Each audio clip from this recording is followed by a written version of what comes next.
Welcome to Mornings with MUVA.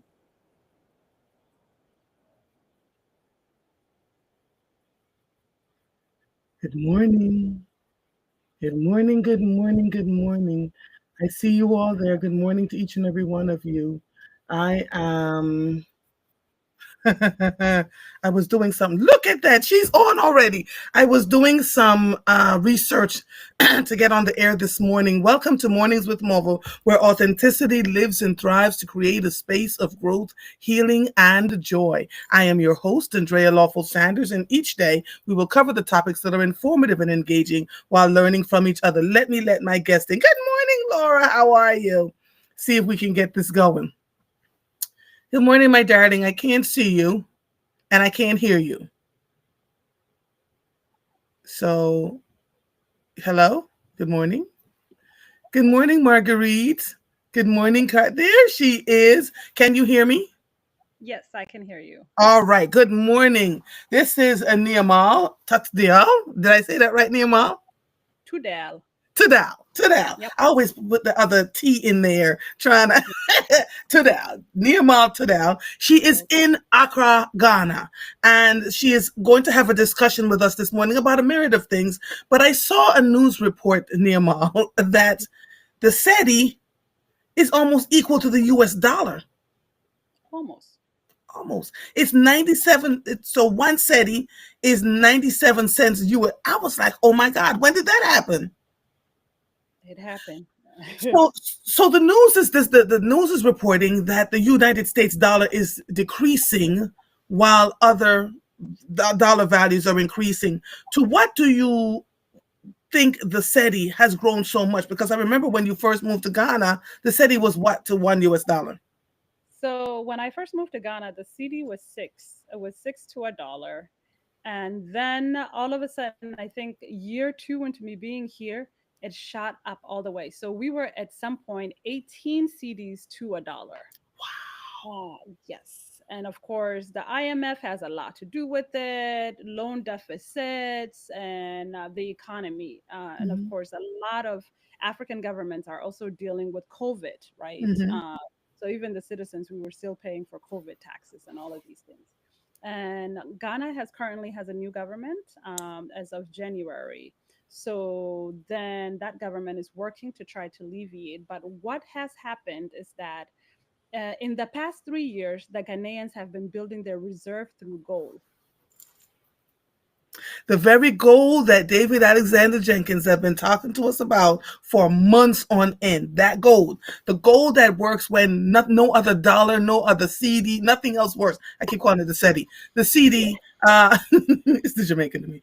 When Yeah. nothing else works, right? And so we keep having this dialogue around. Stop thinking that we can take this dollar and go anywhere in the world with it. We cannot. And gold, he said it, Nehemiah. He said, get scrap gold. If you have to leave your home and go somewhere else, the American dollar does not work everywhere. The Jamaican dollar does not work everywhere. But gold, you can Gold. transfer and get money wherever you go.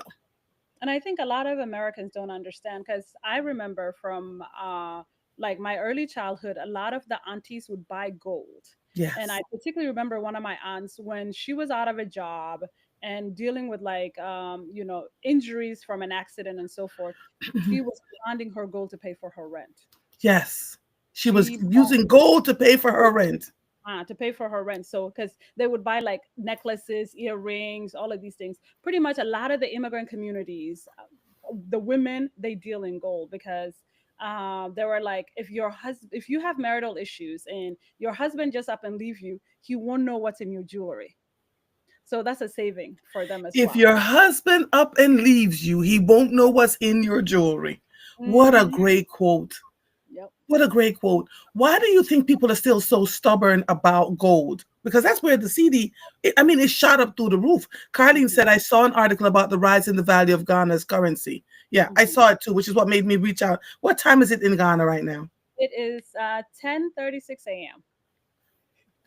I was like, Nemo, And I need you to come I in. was like, "Auntie's calling," and Yeah. luckily, I got off my first meeting, and I was like, "Oh, she calling. That means I need to be on air." Yes, yes, yes, yes, yes, yes, yes.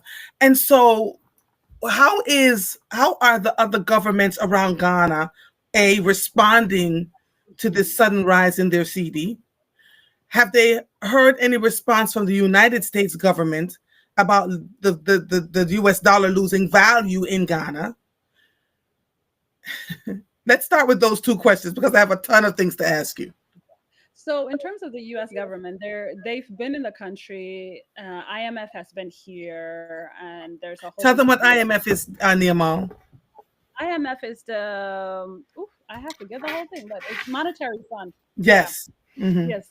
I'm over here like International the Monetary Funds. Yes. National Monetary Fund. So Hmm. IMF is a big issue when it comes to the global south because they give global south countries loans with a ridiculous amount of like interest. Interest. Hmm. So we're in debt to them. And in the last 3 years, Ghana said, hold up, my friend. We're going to build our gold reserve and pay y'all back. And now they're trying to come back and said, well, actually, y'all need these loans. Y'all need these loans. Y'all need Yeah. these Yeah. loans. Hmm. But Ghana has built up enough reserve in their gold that the CD is able to go down. But then also that's an issue too because the prices that we were dealing with were at that price. So the Right. economy has come down. So for many of us, we're like, okay, the CD has gone down, is great, but the market prices haven't gone down. So how do we deal with that? The surrounding countries, on the other hand, everybody's dealing with their own issues, but one of the biggest stories I think, Gane, all of us should be looking at is Burkina Faso. And the 35-year-old young man that took government, he basically took. Can we discuss? Can we And we discuss? discussed Captain General Toure Yeah. Ibrahim What? Toure. How old is he? He's 35, 36. You know they're trying to kill him. Yes, yes. And you know how I found out about him? The Mhm. Jamaicans rose up and said, "You take him out, we're coming for you." And I'm like, "Take out who? What are you talking about?" I didn't realize he was only 35 years old. What is the name of the country that he's leading? Burkina Faso. Bikini Faso. Yeah. Ah, So he's basically said President Trump invited him, and he said, "No, thank you. I'm building my country. I don't have time to come to right. America." But he did accept an invitation from the Russians, so he's trying to align himself with other people. Yes. But he's also dealing in gold, right? He said Mhm. bye bye to the French, bye bye French, because they were paying France. They're paying France. So all of the French militaries are gone. Like he is basically So he got saying, every foreign thing out of his country. So then clearly he's mm-hmm, been reading his history and understand that when the foreign countries come in saying we're going to give you money to build the infrastructure, we're going to give you gun reserves, etc., that it is actually a ploy on so many levels to take over that government in Ghana, Jamaica, wherever, and the natural resources that are there. Correct. yes. And then So it also a lot seems of to people don't me. realize. Say that again, Go ahead. Yamal. I said a lot of people also don't realize with the name Thomas Sankara, it's a big Pan Hold on one African. second, Nirmal. She is in Ghana, so her sound is not what it could be on some level. Turn up your sound, Nirmal. But if you want to see and hear her, come on over to YouTube. It's A.Lawful Truth Enterprises. You'll see me in that purple and gold. Purple and yeah and orange. I'm sorry. A.Lawful Truth Enterprises 312. Eight Hmm. dot lawful a dot lawful truth enterprises 312. You'll see us there. Come on over here because you'll be able to hear us better. It's Nehemiah. Yes, yes, come on over. Yeah. So Nehemiah, Other keep going, crayon. darling. I'm like, is that other crayon? So, but in the African history, and particularly the Pan African history, Thomas Sankara is something that you all should, somebody you should all watch. There's an amazing YouTube documentary about him. It's called The Upright Man. And it talks about him and how he was doing exactly what this young man is doing and saying that bikini babes, they can do them, right? They're making their own clothes, they're making their own food, all of that stuff. And this is what this young man is doing. And so many of us are saying he is a reincarnation of Sankara. Yes, we were there 2 years ago. There was Burkina Faso. Like almost every week, we joke there was a coup, right? So he came into power through a coup. but he's actually doing what he's supposed to be doing for the people. So when you heard the Jamaicans saying, if y'all touch anything, we're on him. So there was a whole day where in the continent and the diaspora, there was a protest to protect him because there was an American general that was sent there and came back and started talking about all these blasphemy. He's this, he's that, he needs to be taken out. So that's why there was that uprise that if he is touched, like how Patrick Lumumba was killed by the European and only his tooth was left, he was burned in acid. So now the continent is saying, if y'all touch him, oh, it's on. Wow. Mhm. Burkina Faso, when I tell you, the Jamaicans rose up and said, we have never seen such leadership. Mhm. And he's 35 years old. And the things that he has done is what we've been asking our government. People around the world have been saying the same thing. The things that Burkina Faso has done, they've been asking their own government to get themselves together and do right by the people. Because if he is now, if you're making your own clothes and your own food, then you're not depending on imports. You're not Mm-mm-mm. depending on borrowing money. We pull together as a group of people across nations, we'll be able to do what we can do. He's 35 years old. How many times have And they ever, huh? the beautiful thing is when we look at identity, right? Because that's the issue many of us in the diaspora have is that, and especially the conversation around reparations and, are we Black? Are we African Americans? For those, our brothers and sisters that are descendants of the continent, right? What he's doing is it's national identity. Yes, you can be proud of your ethnic identity. You can be a proud Nuer woman, you can be a proud Ashanti man, but at the end of the day, your national identity is this. So the police uniform has been changed to a regular, like to a traditional Burkina Faso regalia. The judges are no longer wearing the white European wigs, they are wearing traditional cloth. Like the lawmakers, like for me, that speaks volume to young people to be proud of their heritage when we're speaking about imagery and what does it mean to be an African, because unfortunately is that a lot of the cultural nuances, the African Americans have played a major role of the culture that they also import back into the continent, right? But then it's like, how do we really see ourselves as a people, so that the Western influence is also not coming to influence us? Right, That's the one of the saddest thing that I see in Ghana is so many Ghanaians are wanting to leave, to go to Europe, to go to America, because of the packaging that America has done. With when they show you America, they show you Times Square, they show you hmm. Miami. When I tell people that there's places in America that don't have running water and electricity, they don't believe me. Did you tell them you traveled across the country with us and you saw houses that the water was just going right through the roof because there was no roof? The level of poverty. We went through Philadelphia, Mississippi. Remember that? Uh-huh. When the girl was like, "What y'all doing here?" It is. The poverty level is something that we don't see because of how Mhm. people have been conditioned and advertised to believe that America is New York City, that it is Miami, that it is these places. And we have gone into some of the most poverty stricken places in this country as we drove with our mouths wide open. Remember when we crossed the Edmund Pettus Bridge and we drove around the community? Do you remember how devastatingly poverty stricken that community was, and that the average income was $14,000 a year right here in these United States of America? But Auntie, the saddest thing was that the government was doing that to the people. That's the thing. When we ask, so like all of these celebrities that have come here, Yep, Oprah, everybody. Oprah and everybody, what have they done? It's like they make promises, but then the government is not allowing those homes to be repaired.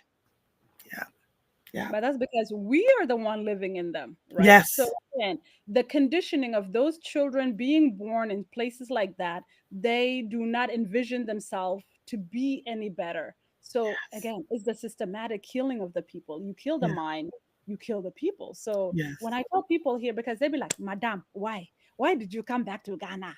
I'm like, why not? Because I'm like, you don't understand also. this beast called racism and what it will do to you. Eh? But Yes. the here in the continent, the colonization and the colonial lens also takes on a different one, right? Yes. Here in Ghana is the British classism that I am learning the nuances of it. Oh, auntie. Yes. Oh, Yes. ah. Yes. Anywhere the British has touched, it's happening in Jamaica too.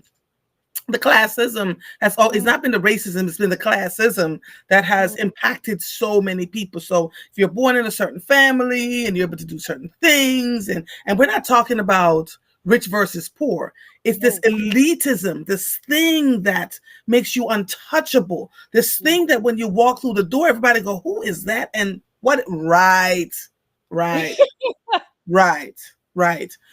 Ghana, so Ghana is now coming within itself, which is a beautiful thing. And I believe other countries are doing the same thing. Remember a conversation you and I had some months ago when I was on the radio station? We were talking about how some of the African countries are coming together along with some of the other countries around the world to fight the US dollar, to bring them to pool their resources so they don't have to put out all this money and that they don't have to. Oh, you remember us talking about this conversation? It seems like it is happening now. We are beginning to realize as countries and continents that if we pull on our own resources and stop believing that everything we get has to come from other places, like is Mm. China in Ghana the way China is in in Oh, other place? auntie. Ooh, China. China. So, in terms of the gold program, as much as Ghana has done amazing with the gold, there's also something called galamsey. Galamsey is illegal mining. The Chinese have come and devastated the forestry. They've come as illegal immigrants, and then of course they partner with those are people that just are not about all of us, and they've been doing illegal mining in communities, and then instead of doing responsible mining they would just then leave where they have excavated. So water resources are horrible. So last year there was a bunch of protests which in basically said stop galamsey. It's still going on because if the government doesn't do anything, which Hmm. also it has done, that Ghana in the next 30 years we won't have drinking water This is crazy. because there's gold everywhere. Like one of my friend went to gold mining site as she was a part of the program. She went to a community where little kids are going with their siffer and they'll just do like they'll just sift. Gold. Yeah, they'll just sift the land like this and gold is coming up.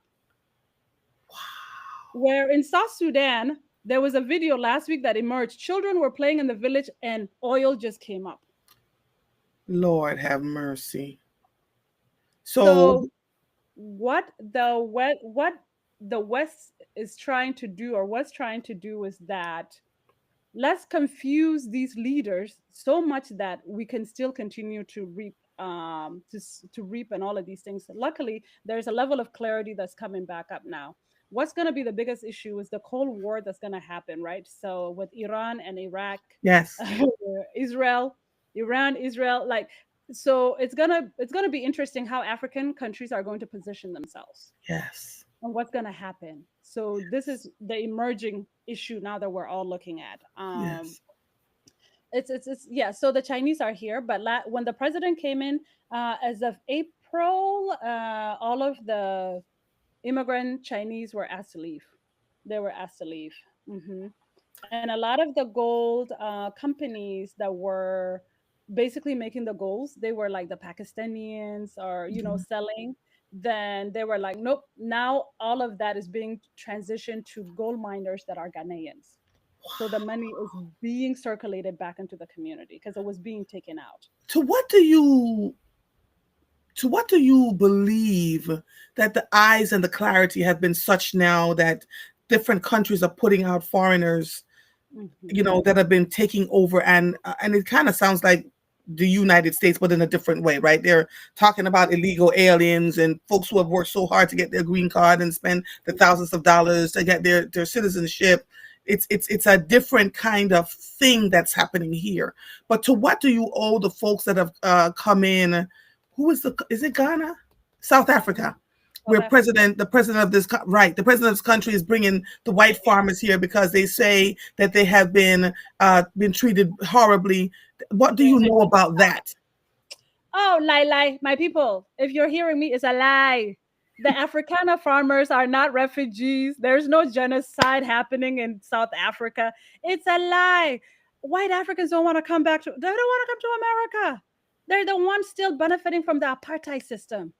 Ah, the ones that have come to America.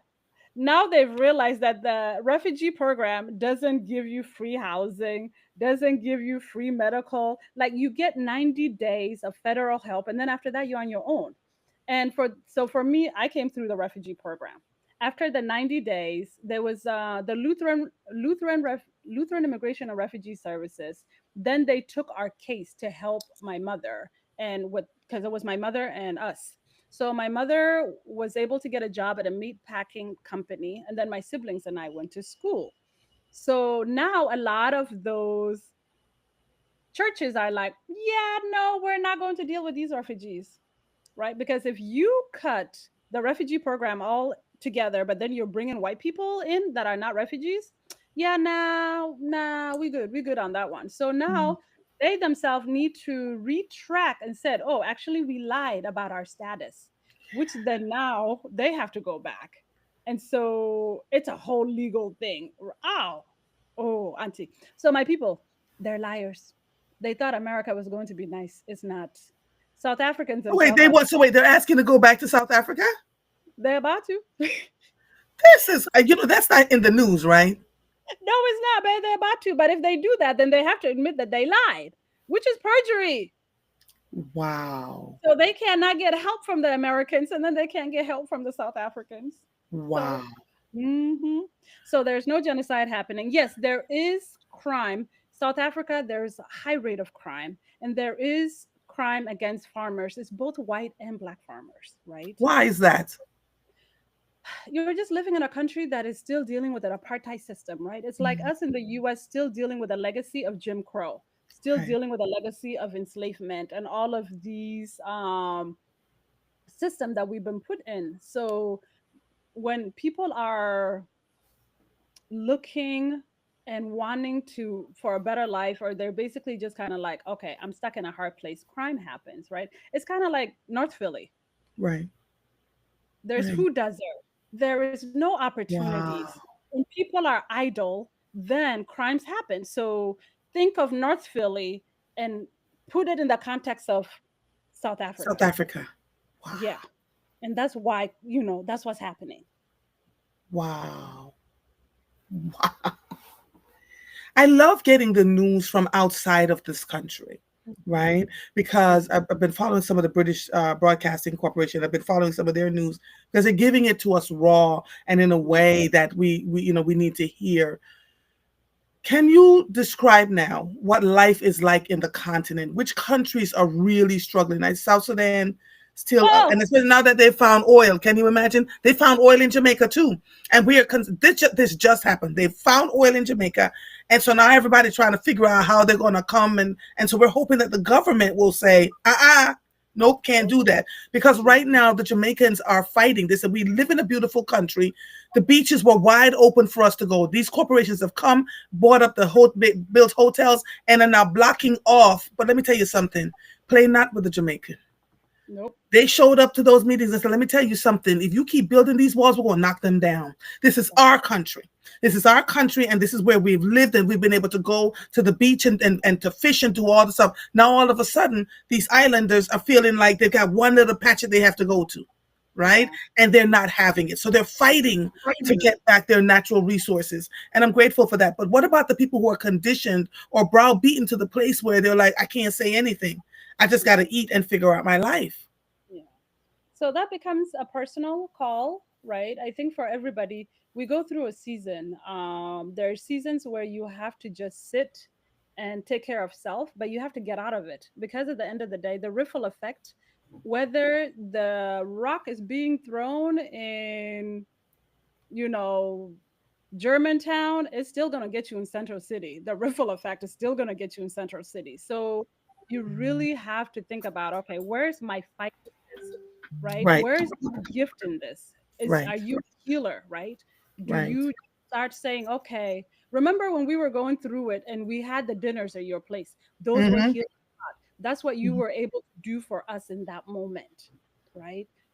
So when it comes to people, it's like with South Sudan, it's a whole big issue Right. because Uganda is it's a common denominator with all of the conflicts that are happening in the Horn of Africa, right? So South Sudan, there's just we're killing ourselves for other people to come and take resources.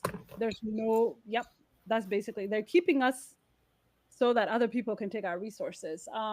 But the people will have to realize that this is ours. Oh, and let me just blow your mind. Guess what the West is doing? Because the next war is going to be water and clean air, carbon. They're Right. And they're buying they're buying forests in Kenya as their carbon credit. So now communities in Kenya's indigenous communities are fighting corporations for their air. Oh, auntie. I remember traveling somewhere and across the country, met Mm-hmm. a tribal chief who said to me, every 200 plus years, if a country can't get itself together, a country is destroyed and will have to find its way back to center. And he Mm-hmm. said, believe me when I tell you, the same way we've been buying water, we're now going to be Mm-hmm. buying air. Yep. Air is going to be in canisters for us to buy so we can breathe because of the way the land is going, the way the ozone layer is going, the way the countries are going. And I looked at him and he looked at me and he says, I know you believe me. I said, yes, because there was a time when water first was being sold. We're like, who's buying water? We can buy water. We can get water out of the tap. But our water systems have been so colluded and polluted on some levels. And there's all kinds of things inside of them. And even if the water system is great and you're supposed to drink the water, everybody has now been conditioned to buy bottled water. Yeah. It's going to, so goes the air. So when they talk about buying up the forests in Kenya for their carbon footprint, what the hell does that mean? Ha. Hmm. So I mean, it's a whole bunch. I can't even describe it because it's so much, right? I may just need to bring an expert to really explain it, Yes. because in terms of like the climate space, they are taxing Africans so much. Yes, Tiffany. What? They are taxing Africans so much to the carbon footprint, and yet we're not the one polluting. Right. So Right. now we're like, okay, for us to say, oh, I'm living a little bit green. Let me go buy from the Kenya and then offset a little bit of the pollution that I'm adding to the admission. Jesus. And then now So you're putting indigenous people off of their land. same thing is happening right outside of DC in Virginia and to Alexander's Point, Alabama. They Hmm. build these huge cooling systems where they cool all the data because the data is so powerful.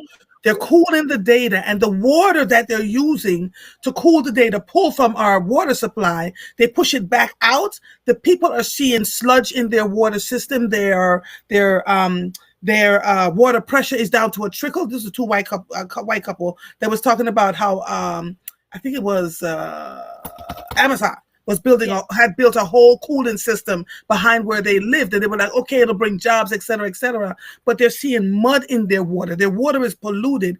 It is Mhm. not quite making the news in a way that is alarming people yet. But to your point, the water supply everywhere that they have these huge data systems, and Virginia is filled with them, right? Mhm. These huge data systems, they have to pump in a ton of water to cool all that data because they're supercomputers, AI, think about all of that stuff. To cool those supercomputers, it is impacting the water supply and the water systems here. I did not know what's happening in other places. I should have known better. I should have known No, better. it's happening. And then also too, for all of us that are using AI, every time like you write the word please, like with your prompt engineering, just be direct, because when you write please, thank you, you're being polite to an AI. They don't care. That thing is, hey, the water it needs for just that one please. Yes. It's ridiculous. So Yes. when you're prompt engineering, you're doing your stuff and you need it, just be direct and simple, because like what you say, Yes. Auntie, the water that needs to cool all of that, It's ridiculous. But I don't think people are paying attention to that. And I don't think water is coming from somewhere else in the sky and not our water supply that we use. So I have been asking people to get their life straws. Maybe now, sometimes, y'all, when I talk, y'all understand what I'm saying.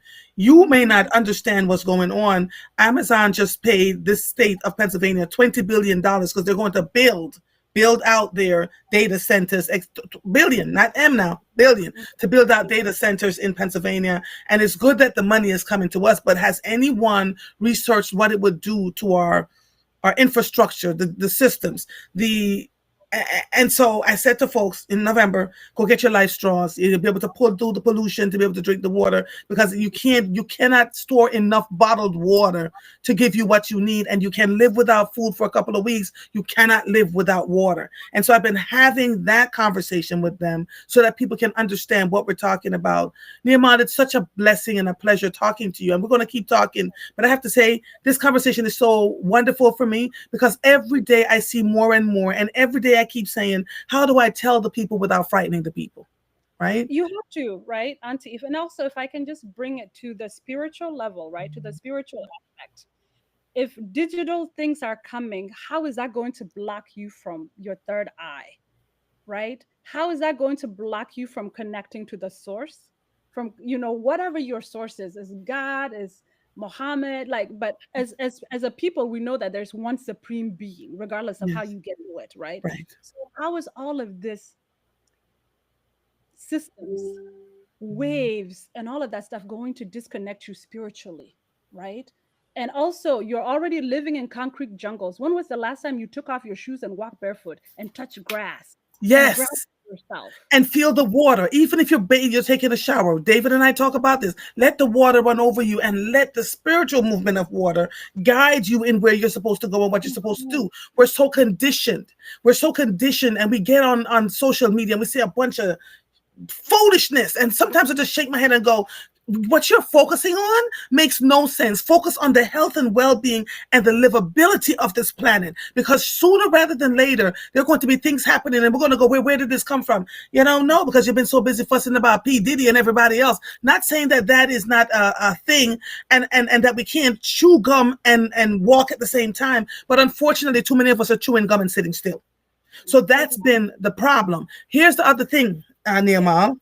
It was reported in the news. Now, I knew this, which is why I brought Chris Norris on last week or the week before last, that AI is already now ignoring its the humans.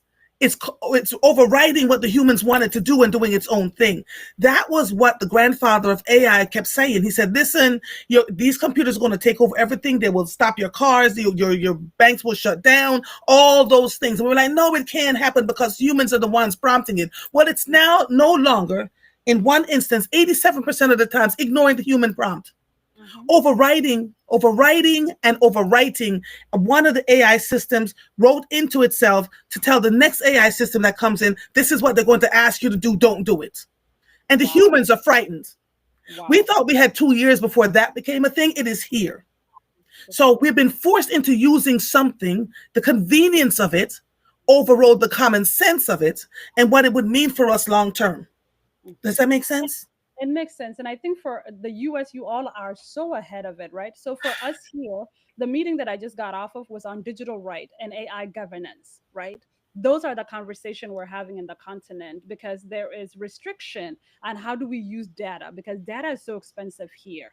And how do we also protect the activism, the civil society organizations, and how they use AI to also fight the system? Because although our governments are still they're making the move, people are still being oppressed. So now in the civil society, we're like, okay, how do we use AI, but how do we use it in a way that it benefits us, right? But then also we're very conscious that there is discrimination, right? Because our That people part. are not in those systems. There was we were doing a training and we pulled up a video where a picture where AI identified everybody, and then there was a black couple and AI said monkeys.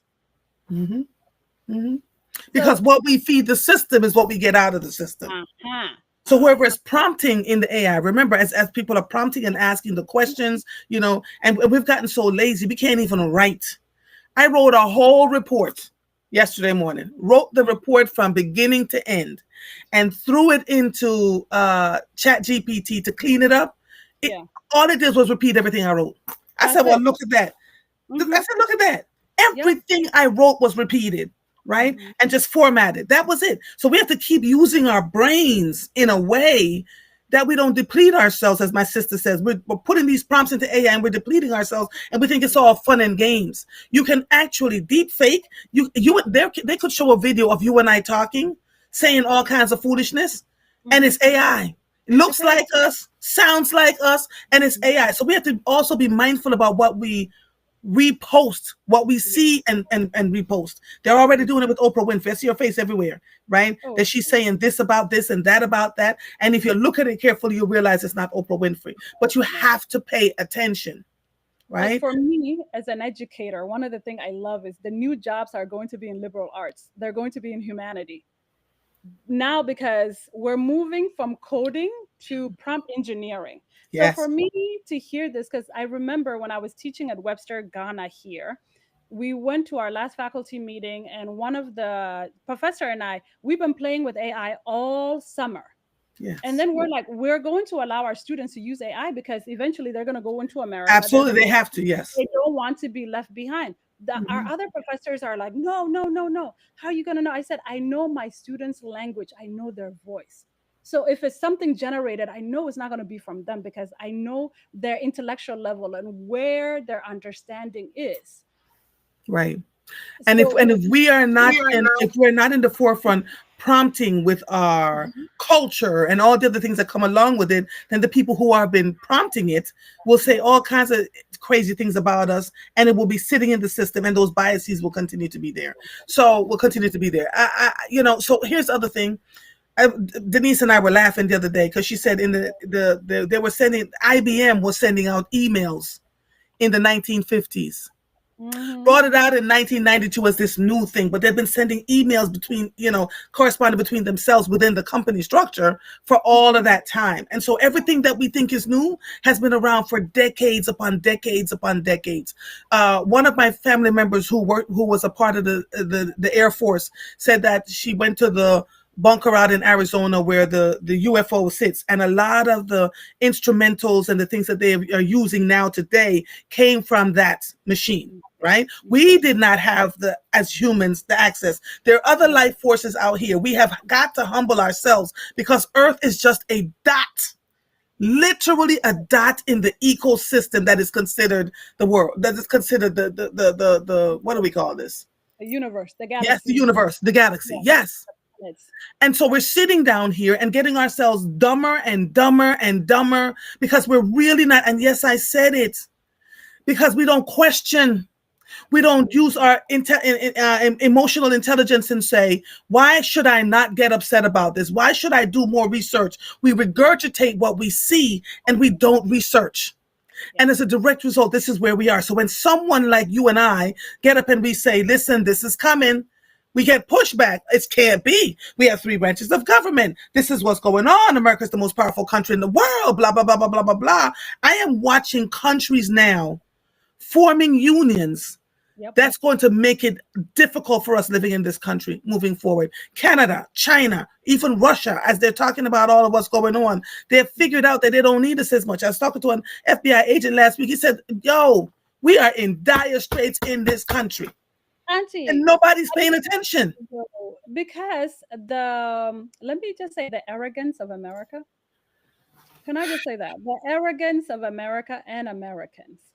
Point blank, period. Because for the longest, you guys have been told, let me add myself, I've been told that we're superior, we're this, we're that. But what Trump has done, as much as we don't like him, he has shown America. He's lifted the mask of America. He has. Now it's going, okay, now it's going to be like, okay, white people, are y'all going to be for the white race or are y'all going to be for humanity? Right. 'Cause Yeah. that's what it's basically being. Because I love the fact that black people were like, you know what, we done, we tired, we gonna break, we gonna breathe, we gonna Right. let y'all handle this. So for those of us that have lived in dictatorship, authoritarian, all of these things, when everything that's going on, we be like, oh, homeboy is trying to become a lifelong president. Mhm. He's basically going to become a dictator if nothing radical is done. But he was also, because he was pushed for by the people for him, he now Mhm. has folks in the highest places of government that will not question him. People think Donald Mhm. Trump is simple and stupid. He's one of the Oh smartest no, people he's I've ever met. He's one of the smart. I watch him. I watched him go from speaking like a fifth grader to having the conversation yeah, that needs to be had. I think everything that he says and does is deliberate because he yeah. understands who the Americans are in this country, Mhm, right? And so mhm. they believed and they've gone and they've done all they had to do. David says our brains are being rewired as a part of evolution. I would disagree with you. We were Yeah. building things back in before Christ. Those pyramids that they still can't figure out how the hell it was built. Those were our brains. Those were our brains. And what has happened is our brains have been wired to not think. That's where we are now. Mhm. Our brains have been rewired to not think and to just do what it is prompted to do. And if Critical we thinking. don't get it together, this is where we're going to, when I tell you what's on the menu. So as I watch folks go about their daily lives and, oh, well, we're changing this law, we're changing that law. What's coming is not anything anyone is ready for. And I No. think the cognitive dissonance is real because we are going, well, it can't happen here. I've watched I've watched fully educated people say, what you see happening cannot happen here. Ah! Yes, it can't happen here, I kept being told. It can But and it will. and What it happened is. in Germany? Can we go back to Germany? Does this not happen in Germany? So as much as we were like, oh, the immigrant, it's not about the immigrants anymore. The Native Americans are being pulled over to show. There was a video that I watched because I belong to this group called Fry Bread. Amazing. Mhm, mhm. Native American women were pulled over, and the way she lashed back at the cops. I And saw one of that. the statements that she did was like, "The border, we didn't cross the border. The border crossed us." Right. Mhm. So it's not just the immigrants anymore. It's all of us. One of my friends, he's from Haiti, was living in Mexico, came back. He comes back in a fort, and this time I'm like, "What's up?" He's like, "I almost got detained. Like they detained him like for extensive period of time, questioning him. Why is this? Why is that? And all of these things." And he was just like, "I've been living back and forth between Miami and Mexico. Like this is nothing new for me, and all of these things." So I think for us as a people is how do you critically think? How do you also not operate from a place of fear, like so for me when people come back to the continent, particularly African Americans, I let them know that even for me when I first came went back to Ethiopia, when I came back to the US, I felt as if almost there was a fog lifted from my eyes, like I could see clearly what's going on, right? So we're not just dealing with the policy war, we're not dealing with a racial war, we're also dealing with a spiritual war as well, right? Because you're living in a land where the foundation of it is blood and mud. Blood and mud. Like Blood, Sealy, the Native Americans said, until you do right by me, eh? blood and mud. Until the I, Africans I that were remember I enslaved. remember the FBI agent saying to me, my wife and I are trying to find dual citizenship elsewhere. He said, Mhm. if you have no dual citizenship, when all of it starts coming down, he said, I'm Yeah. telling you without telling you, it's coming. It is here. I talked to Keisha Hudson from the Defenders Association yesterday morning. She said, hey, it's coming. It's here. Right? She keeps talking about another George Floyd moment coming. And we're sitting here just playing around and really not, I keep saying, what is happening with your neighbors? Check in Yeah. with your neighbors. Look to see what's going on. Look to make sure everybody knows each other. Make sure that you're ready to do what you need to do when you have to do. And I have to be also very careful because we're now in a space where we can't even talk about the stuff. So Yes. if I Yeah. see you in person and I can have a dialogue with you and I share this issue with you and you go, oh, it can't be. It can't be. This isn't what it's supposed to be. Then what do we do? So when the rubber meets the road, that's not the time to run around and say, I got to go get a life straw because the water is polluted. I got to make sure I have enough food in my house. I read a thing last night where someone was saying, make sure you have an FBI informer Yeah. who quit the FBI. This is on Mhm. Instagram, and they showed a video of him saying to people, make sure you have at least 3 to 4 months supply of food. What is coming, nobody is ready for. Mhm. Nobody is ready for. I've been Mhm. saying this for years. And folks are just like, well, I'm still going to go on vacation. Keisha Hudson said, yeah, baby girl, baby girl. And then posting about the vacation. I keep telling y'all, one of the things that are on the agenda is Black wealth. I've been saying it. Someone says, how can you decide that? Ma'am, sir, pay They don't want attention. us to thrive. They want us to still be enslaved. And you see how the ancestors are mad. They burning up some of these things. I'm like, Yep. yes, So much yes. is going on. And we also don't realize that energy is real, Ah, right? There's a positive energy force and then there's a dark one. And we're waiting in between both, and we have to keep our senses above about us. We have to, and I'm going to ask those of you who just post any old kind of thing to amuse yourself, stop it. Be intentional. Curate mhm, what goes on your timelines, please. It mhm, is important. mhm. It is all a part of the energy that we're putting out here that may or may not save us in the things that we're doing. We have to be mindful about it all. And But we've even been for so those, conditioned, Nehemiah. We just no, think it's and real. we So regurgitate.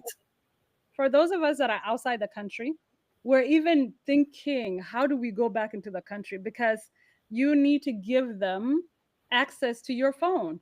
They will actually look at your stuff way before you even come into the country if they want to target you. How is that not dictatorship? You know, David says we see how fragile America is because within 100 days, our country is in crisis. Our three branches have been compromised, so a Germany scenario is very possible. Yeah, yeah.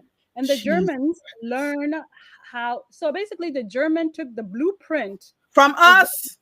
What Nazi Germany did from America and what was done to the Native Americans. So this is not a Germany playbook. It's the original playbook that's being done. Speak on it. And all you have to do is recast The Origins of Our Discontent by Isabel Wilkerson. She was, when I read that book, is like a Bible. I have it all highlighted. She said the Germans called America and said, you know, we want to do this thing to the Jewish people. And they took the blueprint from America. And the one they kept saying, we can't hang people, like they thought it was too heartless. So they put Yeah, the Jews in gas chambers, that's Chambers. Yeah. right? They said there were certain things that the Americans did in their playbook that they were not going to do. Mm-hmm. And so Mm-hmm. you're absolutely right. This did not come from Germany. This playbook that we're in right now did not come from Germany. So it is hard to explain. Again, we got to go back to reading. And you know what they're doing. Libraries, there's not going to be access to libraries anymore. And they're also taking out books. So a lot of us that are educators, we're trying to hoard information book because that is the best thing. Take people knowledge away. You basically rewire their brain to think like sheeps, and then you Mhm, got them. mhm. And So even most recently, when I say Google, such and such and such, Google is giving me all kinds of googly gawk. I'm like, mhm, what? This is not. So, babies, boys, and girls, if you are not a voracious reader, if you don't know the history for yourself, you're going to be moved in 5 different directions. And you're going to believe it because Google said so. nope, But Google is being prompted by an AI super machine, and whatever is put into that super machine is what you're getting out. We used to use Google Maps to go certain places. It takes us all around the Mulberry. I turned that shiggity off. I said, listen, here's what we have to do. We have to memorize now. Go back to like you're going to MapQuest. Memorize the places that you often go to and stop using Google Maps to do those kinds of things. We have to now, those computers that we've been feeding into, we need to feed the computers that are our brains. yep, Go yep, back to learning the phone numbers of the most important people. Go back to knowing where you're going and stop using Google. Turn that stuff off so that you, if there's an emergency and you have to go to such and such house, you don't have to put in the map because guess what? Google itself was shut down. Where was it? What European nations just experienced Nehemiah? Their whole banks, the trains shut down, the banks shut down. They couldn't use their cards for anything. This was a few weeks ago. People were walking, couldn't figure yeah. out, they couldn't use their phones. Everything was shut down. We so depend upon these things. We don't realize how devastating it will be when the stuff shuts down. But not even that. In March of last year, West Africa experienced an entire shutdown of the internet. Yep. Yep. And we were talking about that because then how do you, when we were talking about civil society and how do we organize, then how do you organize offline? Right now, if online is not an option, how do you organize offline? And I remember we joke and say Mami Wata. Mami Wata is a mermaid. We said, or the spirits of the water. We said Mami Wata, she chewed our cables, right? That's the joke that we make. Mm-hmm. And so then how do you, because I remember I had access a little bit to WhatsApp on my phone. So I Mm-hmm. reached out to Kate, my co-professor at Yes. our Kate Whitman. Yes. Mm-hmm. I reached out to Kate. I said, "Hey, the internet is down. Can you tell me what's going on from the outside in?" Then she was able to Google and check out, and she was like, "Oh, the whole West African region is down. The internet is down. There's levels, and this is the Mm-hmm. tier that you're on, and so forth." Right? We were never told what really happened, but I think that was also a message because e-commerce, continental Africans are now starting to elevate themselves out of poverty because Right. of internet, online sales. You don't need a physical store anymore. You could just sell Mm-hmm. online. And I Mm-hmm. remember I went to the store. I was so used to using my card. They said, "Oh, madam, we're only doing cash. Yep. Our card machine is not working." I said, "Woo!" The Mm-hmm. ATM is not working. I'm like, Yep. "Woo!" Yep. So now I was like, okay, I had to Yep. rethink now. Like, okay, I have a certain amount of cash on me just in case something offline, online, all of that Mm-hmm. stuff Yep. happens. So it's really also retraining yourself. One of the things that I want to share is that as much as you're in the States and you're dealing with all of this, again, I'm going to go back to the spiritual aspect of it. When George Floyd happened and when Walter happened, one of the places I found myself to fully be and felt like I belonged to a ecosystem I was respected was the Wissahickon. I hiked. I hiked. Yes. I know that trails like the back of my head. And Yep. I often would just sit in the water and play, right? But then we're conditioned, oh, that's some dirty water. Ooh, Yeah. you need some healthy bacteria in your life too, Come on. right? That's it. Come So on. for me, it's like as much as you're in the concrete jungle, find ways to recenter yourself. Find Yes. ways. So for me, I loved, and you and I would also often run into each other when I'm Yes, hiking. out on that trail because I was doing the same thing and I was taking them through the water. Why I'm not walking through that water? So we walk through the water that's flowing. I Yep. played in the water. Same thing you talked about. Played with the leaves right here in this city where it's the second largest ecosystem in the country. By the way, our current president is talking about removing some of the protections for some of the lands. So all those beautiful spaces that you're going to, there are things inside of them that'll be useful, right? There's nutrients, there is rocks, there is gold, there is all sorts of things you can mine, especially out in Arizona where you see the bauxite that they Yep. use, that red dirt is Mm-hmm. bauxite that can be used to create alumina, which creates aluminum foil. It is a Yep. protected land right now. He's talking about taking away some of the protections from that land, which could be gutted. So if you've not gone to any one of the national parks in this country, I'm going to suggest you do it now because Nehemiah and Denise and I have seen quite a few of it, quite a few, and we see the natural resources in these protected parts of the land. Nehemiah, child. Joanne says I kept an old TV and converter box, hard cranked radio too. So we have a hand cranked radio here, and I'm really sad that I let my husband throw away all our old TVs. He's probably going to listen to this and go, "I told you." Told you so. Right? Everything in here is considered a smart TV now. Rosalind says you already know hiking is, oh my God, right? And so we've been in that system, and we don't walk down on the trails with everybody else. We walk up, we climb up, and we play in the meadows, and we cross bridges, and we sit with the Indian statue, and it is such a refreshing, rewarding thing. And we look up and we walk 7, 8, 9, 10, 11 miles. It's crazy, Yep. Yep. right? But we And then sit also, here with all of this in front of us, Nehemiah, and we don't appreciate it. yeah. And so for me, I remember I took a friend that is from Rwanda, and he Nehemiah. survived the whole ordeal walking. And him and I were walking, and there was one. Can you hear me? Yeah, It's go trying to ahead, keep going. reconnect a little Mhm, bit. the internet, yes. Okay. Yeah. So Yeah, so this friend of mine is from Rwanda, right? So he also has his story with the Rwandese genocide, the whole ordeal. And as we were walking through, there was one particular plan that we both knew that we used during our conflict when we were fleeing.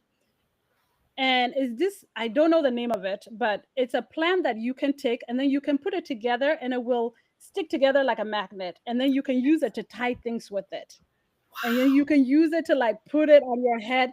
And so he was like, "Oh, I remember this was the plan that my mother used to like tie things with, and then it was used to tie my, myself and all of Yes. this." I was like, "Oh, we use it the same way as well." So we ended up just going around trying to find plans that we remember from Yes. our walk. So for me, we walked from Ethiopia to Sudan and vice versa as a child, and there were certain plans that, if you have a cut, grandma knew to pick this one, Plan. put it Yes. on your wound so it doesn't get Yes. infected, and then you keep moving and all of that stuff. So it's being intentional too, because you have your smartphone. Get the plant identifier. Just walk around Yes. and identify which plant is this. As much Mhm. as they may eradicate things, but the earth knows how to replenish itself.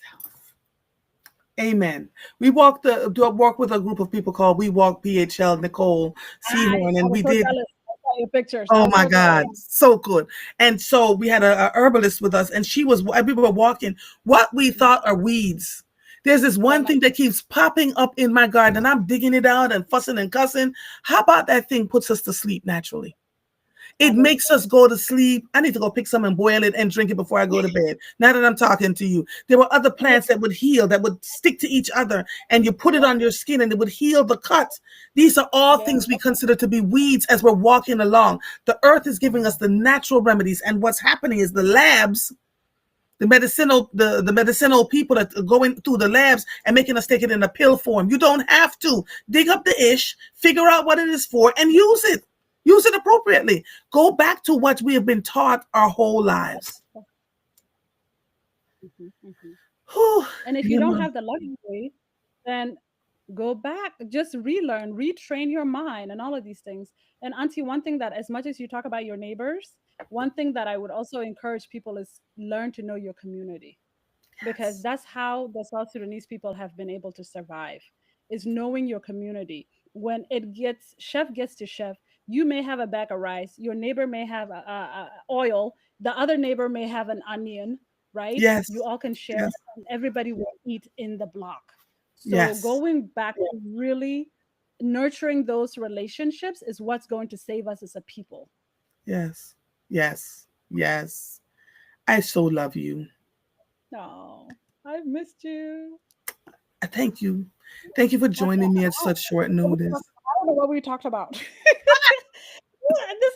This is what happened. Now imagine if Denise was here. Oh my God, we need. Okay, I'm gonna request that the three crayons come back and we just talk about our shenanigans. You know what? That's a great thing. I'll do that for next week so we can talk about our traveling Yep. across the country, because what we're literally sitting on is a documentary. Mm-hmm. We're Yep. literally sitting on a documentary. And Yep. we've seen and experienced so many things, what people would call voodoo and obia, and it's not Christianity. The things that, I mean, there's just so much to pull, because we've been so indoctrinated in the way we think, and we just believe that there will always be a big old church pew for us to go sit in and praise the Lord, and we come out the pew and then we fight each other trying to get out the parking lot. And every time I witness it, I go, what the hell is wrong with us? Hmm. We have on the fanciest clothes. What happens when you only have one pair of panties, maybe not even a bra, one t-shirt and a bottom to carry you through for the next 5-6 days because you're on the run for your life? We can't envision that in this country. We cannot.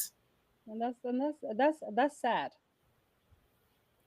And it's sad that And if you it have to takes. go live in another country, how do you Mm-hmm. adapt to the culture of that country instead of saying, oh, I'm not accustomed to this. I'm accustomed to having a bathroom and soap. But you may have to use a hose with water with a zinc pan around you to get yourself clean, Mm-hmm.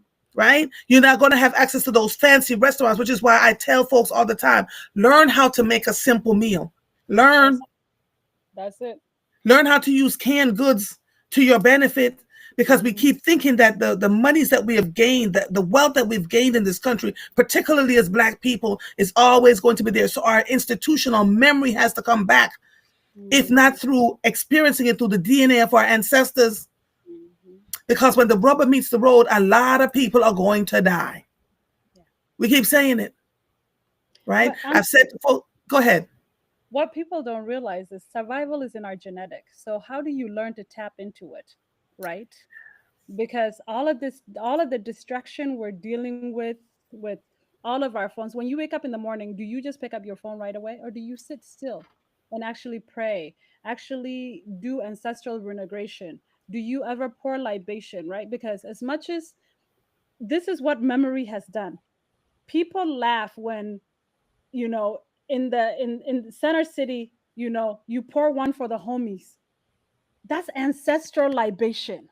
Yes. And where did that come from if it's not genetic memory, right? So it's really being able to sit still and say, okay, one thing that, so I'm moving into my healing work and my healing space in the continent, and Mm-hmm.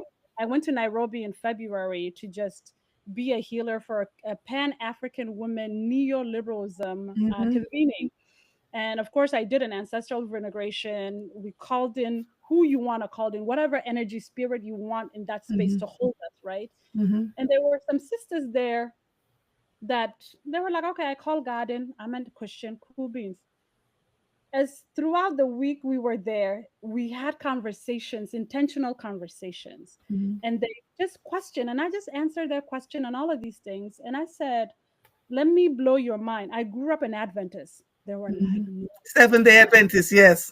I'm Mm-hmm. like, I grew up at 7 Day Adventist, right? Mm-hmm. But what got me to this journey is my late grandmother. She was never baptized, but she knew God. Mm-hmm. That woman wakes up at 4 a.m. and speaks to God and the ancestors.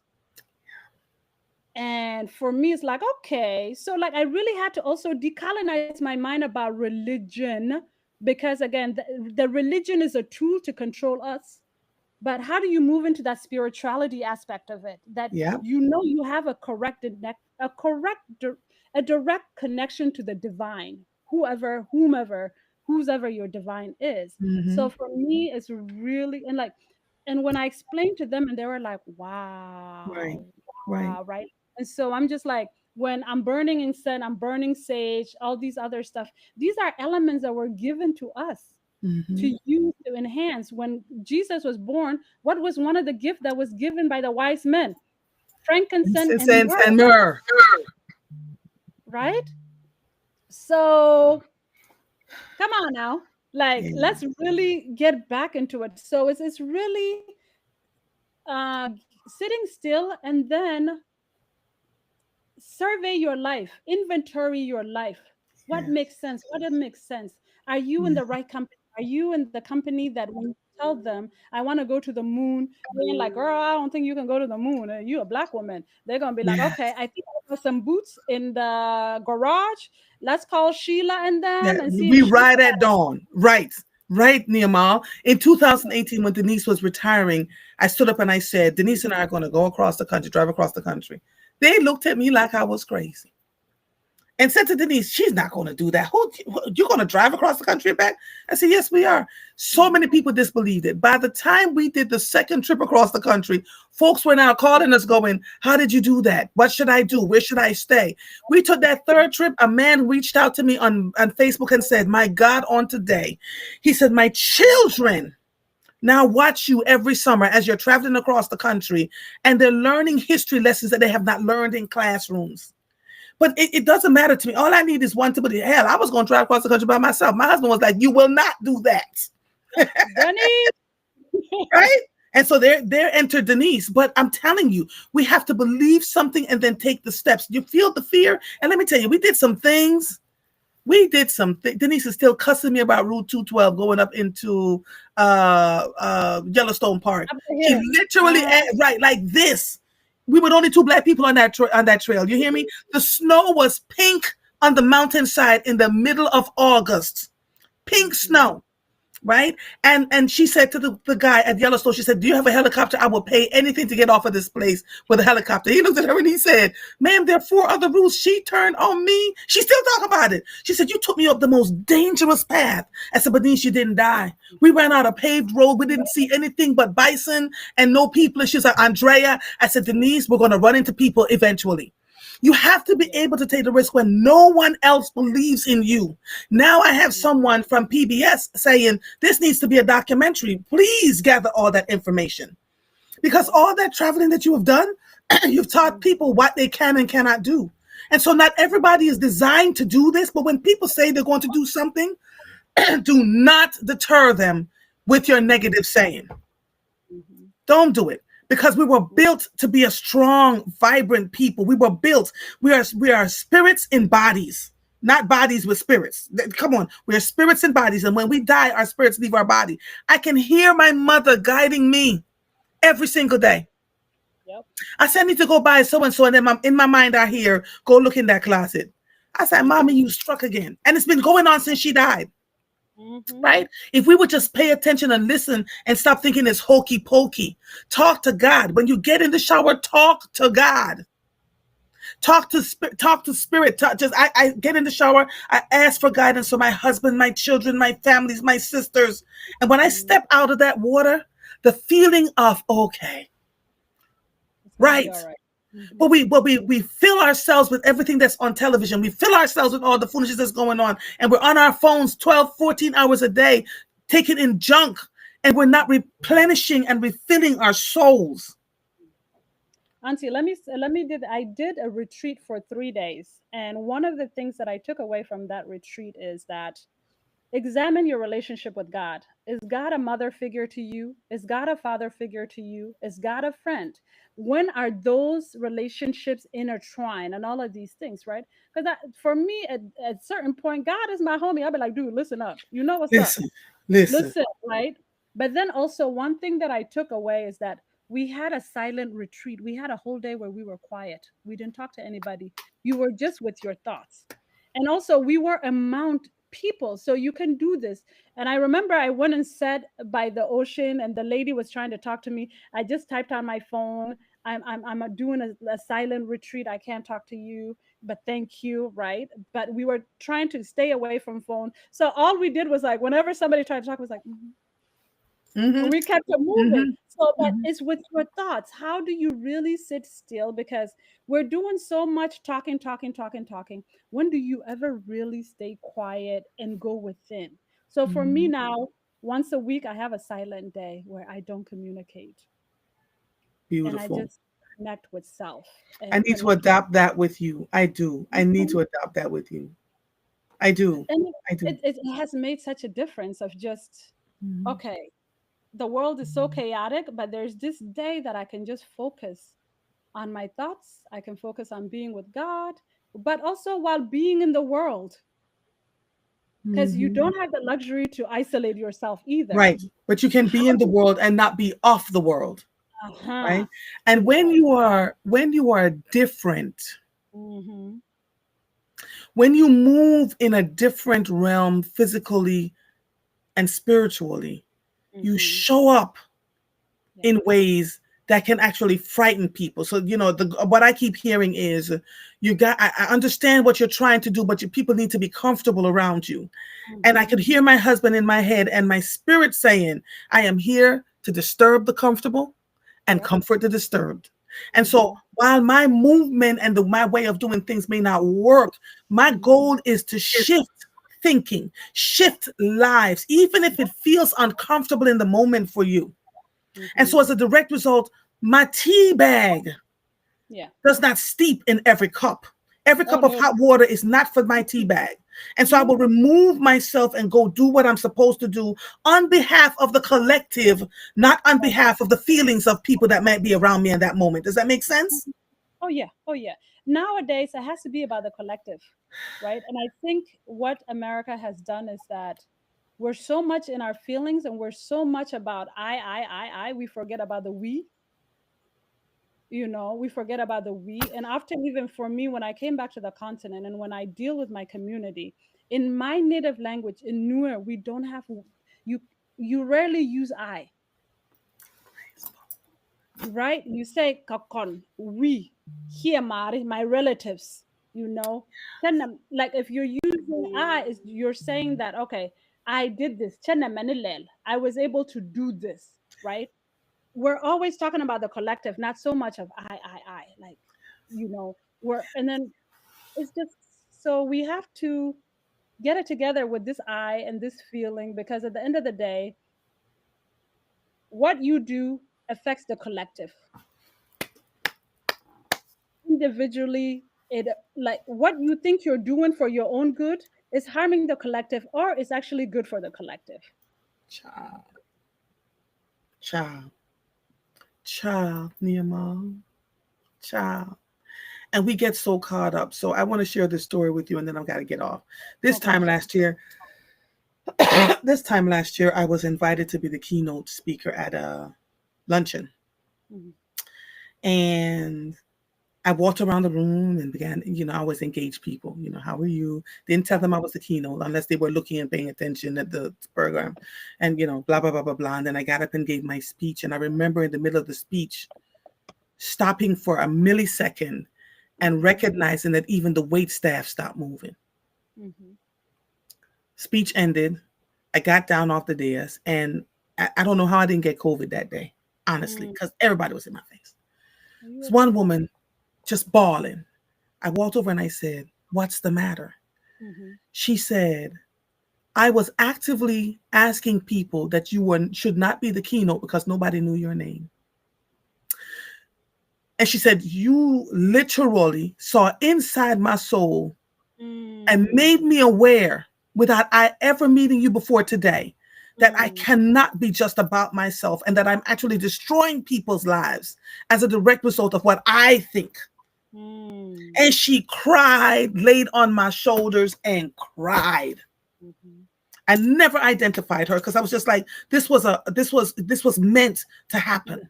Mhm. So you all have to stop working. Well, these what I call them the muckety mucks.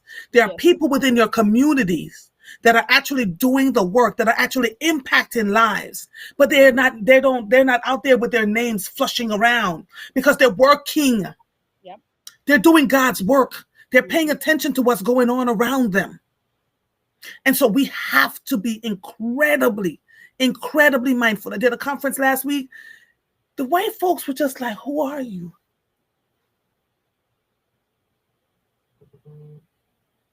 It is hard, but you have to not seek the attention. You have to literally go about and do what God asked you to do.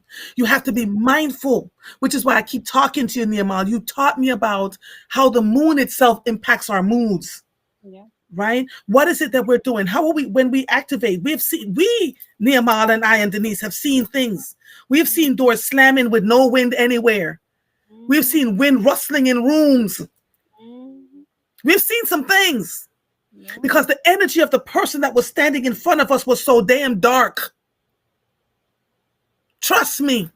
But that will only happen if you are literally carrying yourself as a spirit in a body versus a body with just a spirit. Yeah.